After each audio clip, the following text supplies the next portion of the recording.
안녕하십니까. 곰실정의 친절한 부동산입니다.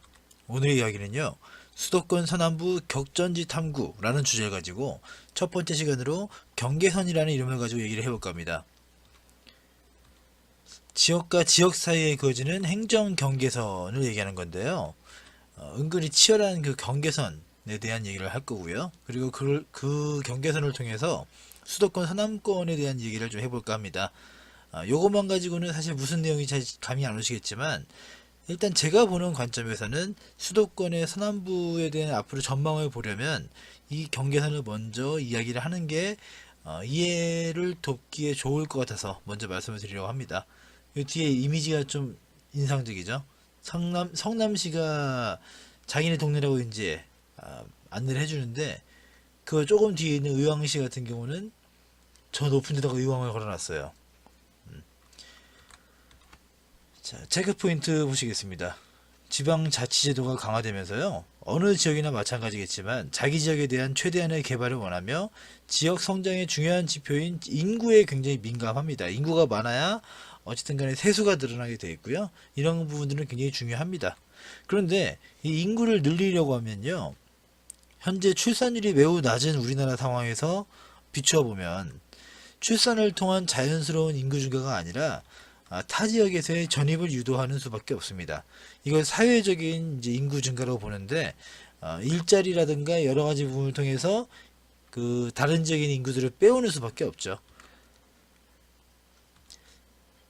자, 그러다 보니까 다른 지역과의 경계선에 뭔가 개발을 좀 크게 할 경우에 이쪽의 예산으로 다른 지역이 활성화되거나 심지어 인구가 유출되는 상황이 발생할 수도 있습니다. 요거 지금 밖에 지도를 보시면은 수원이랑 용인이랑 화성이 있죠. 근데 처음에 이제 수원이 먼저 개발되고 화성이 개발되고 했을 때, 용인 같은 경우에는 이 수원과 화성에 비해서 집값이 좀 싸고 하다 보니까 다른 지역에서 개발된 사람들이 개발돼서 일자리가 만들어져서 사람들이 몰려들었는데, 정작 그 사람들이 사는 데는 그 옆에 지역이라든가 가격이 싸니까요. 이런 경우가 생겼었죠. 그런 경우에는 그 산업단지를 만들고 이런저런 개발을 해놓은 지역 입장에서는 조금 화가 날 수밖에 없는 상황이니까요. 그런 경우가 좀 있습니다. 이 사진, 이 이미지 같은 경우에도 지금 시흥이랑 안산 그쪽 라인이죠. 자, 어쨌든 그래서 지역 경계선 인근에는요, 특별한 경우가 아니면 크게 개발될 일이 드물고요. 개발될 경우 개발의 방향을 최대한 자기 지역으로 땡겨 오려는 그런 느낌으로 진행이 됩니다. 시흥 같은 경우도 그 신도시를 만들 때 최대한 시흥시 안쪽으로 뻗어올 수 있게끔 하고 있고요. 안산 같은 경우에도 그 도심을 만들 때 최대한 안쪽으로, 뭐 당연한 얘기죠. 이렇게 개발을 진행했습니다.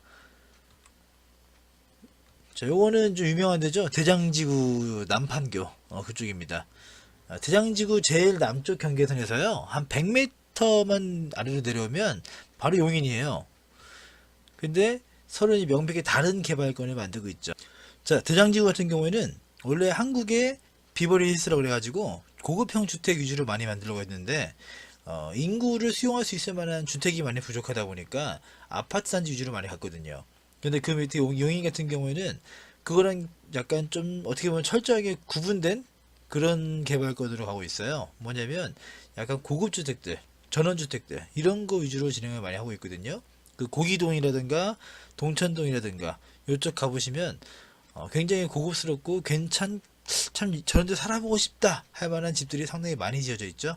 아무튼 그렇게 좀 구분을 지어주는 그런 게 필요합니다. 특히 여기 같은 경우는 용인이랑 성남 사이에 도로가 하나 있는데요. 그 도로는 이미 4차선 확장에 대한 계획까지 다 나와 있지만 서로 좀 미루고 서로 진행이 안 되다 보니까 아직까지도 그냥 2차선으로 남아 있기도 합니다. 하지만 예외도 있죠, 당연히. 2개 이상의 시와 군이 붙어 있을 때요, 광역 도시계획을 수립해서 개발할 경우에 보다 빠르고 효율적인 개발이 진행 가능합니다. 이게 일반 도시계획, 시 같은 경우에는 도시기본계획, 그리고 군 같은 경우에는 군관리계획 이런 게 있는데, 이 광역 도시계획이라는 거는 그것보다 더 위에 있는 그 계획이에요. 그러니까 뭐 상위에 있는 개발 계획이죠. 그래서 이런 것들을 수립해서 그 그린벨트를 좀 더 많이 더 빨리 풀 수 있다든가 아니면은 원래는 개발하기 어려운 지역인데 개발을 할 수 있다든가 하는 그런 부분들이 있습니다. 자, 광역도시계획에 대해서 한번 보면 이거는 국토교통부에서 정의하는 광역도시계획입니다. 인접한 2개 이상의 특별시, 광역시, 시 또는 군의 행정구역에 대하여 장기적인 발전 방향을 제시하거나 시, 군 기능을 상호 연계함으로써 적정한 성장 관리를 도모한다고 합니다. 자, 이 광역도시계획 차원에서 그러니까 인접한 시와 그 시 이런 것들이 굉장히 긍정적으로 적용한 것이 이 위례 신도시예요. 서울과 하남과 성남이 일부를 다 이제 포함되어 있거든요. 근데 여기를 복합적으로 개발해서 위례 신도시로 만들어졌죠. 여기 같은 경우에는 사실 남한산성 그 남한산 바로 아래 자락에 있는 곳이기도 하고요. 원래 여기가 대부분 체육관이라든가 이런 운동장 이런 것들이 많았었고 그린벨트가 굉장히 넓었죠. 그런 지역들을 복합적으로 광역도시계획에 따라서 진행이 됐던 그냥 공영 개발이 됐죠. 그래서 위례 신도시가 만들어졌습니다. 자, 이거는 2009년 3월 달에 수도권 광역도시계획 변경안이 나왔던 건데요. 뭐 개발 제한구역 조정에 관한 사항이죠. 개발 제한구역 조정은 당연한 얘기지만 해제에 대한 부분입니다. 1979년 그러니까 박정희 정권이 끝난 이후로는요. 개발 제한구역이 단 한 평도 늘어나지 않았어요. 그래서 개발구역 조정이라는 것은 기본적으로 해제라는 걸 얘기를 합니다. 자, 보시면 수도권 광역도시계획의 수립의 배경에는 뭐 여러 가지 내용이 있습니다만 1999년 7월 발표했던 개발제한구역 제도 개선 방안에서는 개발제한구역을 존치하기로 한 수도권 등 7개 대도시권의 경우 광역도시계획을 수립한 후 개발제한구역을 조정하는 것으로 방침 설정 이라고 나와 있습니다.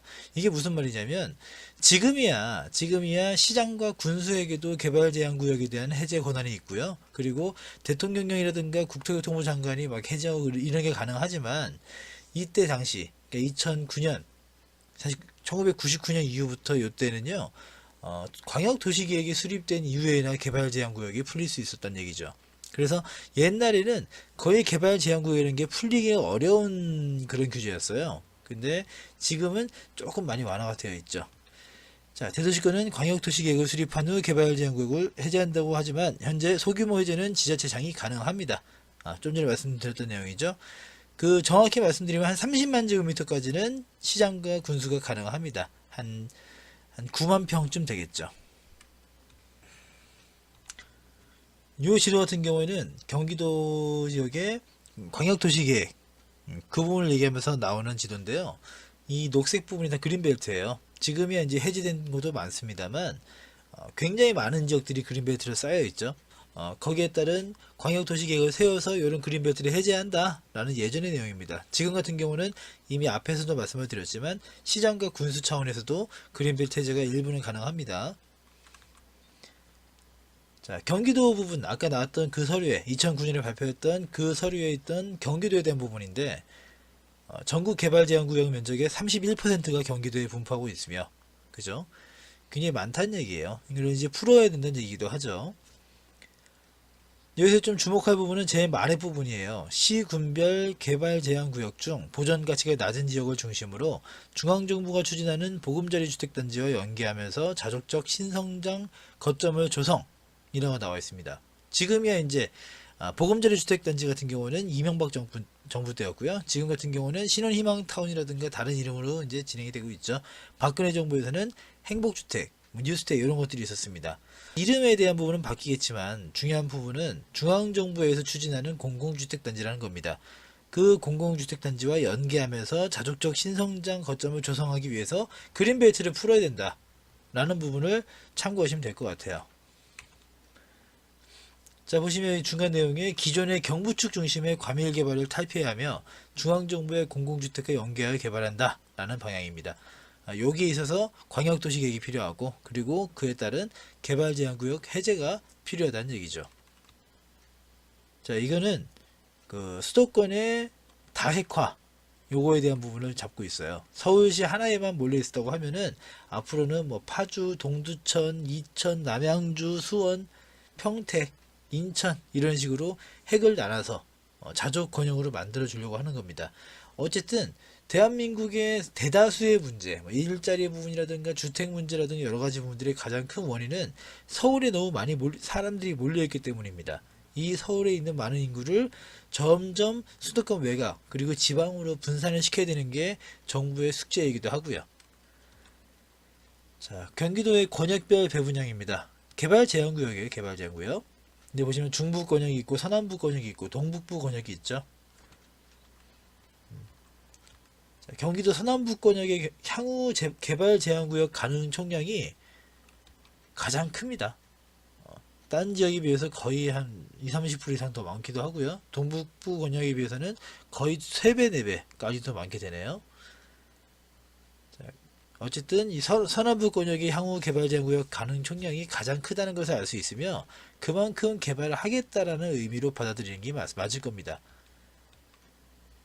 자, 그래서 제가 수도권 서남부 거를 좀 보려고 하는 것도 그런 부분에 있어요. 앞으로 가장 많은 개발들이 몰릴 곳이 서남부권 이쪽이기 때문에 여기를 좀 보려고 합니다. 수도권 서남부는 이미 상당 부분이 도심화되어 있습니다. 보시면은 이 지도 보시면 막 도로들이 빽빽하게 들어있는 곳들이 있죠. 여기는 다 도심화가 되어 있는 곳들입니다. 근데 그린벨트로 지정되어 있는 곳은 여전히 미개발 상태예요.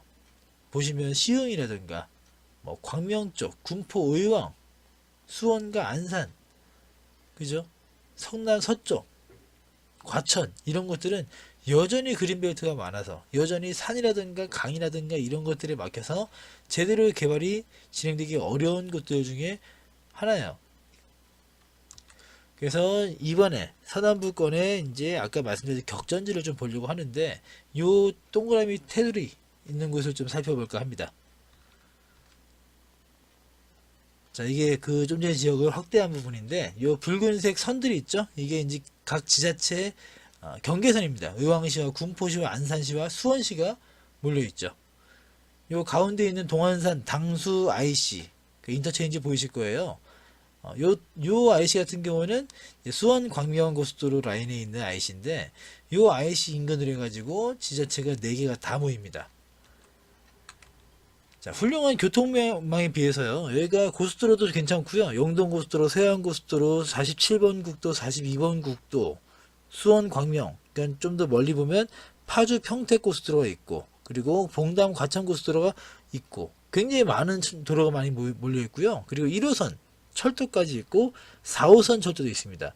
그러니까 교통망이 굉장히 좋아요. 근데 4개 지역의 경계선이 모여있고 아까 말씀을 드렸죠. 다른 지역 바로 인근에 있는 개발은 쉽지가 않다라는 부분들, 그리고 대부분 그린벨트로 묶여있는 상태라서 개발권에서 많이 벗어나 있었습니다. 그런데 이 4지역들이 모이는 격전지에 개발의 압력이 점점 강해지고 있습니다. 여러가지 이유가 있습니다. 다음 영상에서 그 원인들을 하나하나 살펴보도록 하겠습니다. 내용들이 좀 길어서요. 하나로 다 합치면 영상이 너무 길어지는 관계로 좀 나눠서 편집했으니까 양해 바라겠습니다. 자, 지금까지 곰실장의 친절한 부동산이었습니다. 시청해주셔서 감사합니다.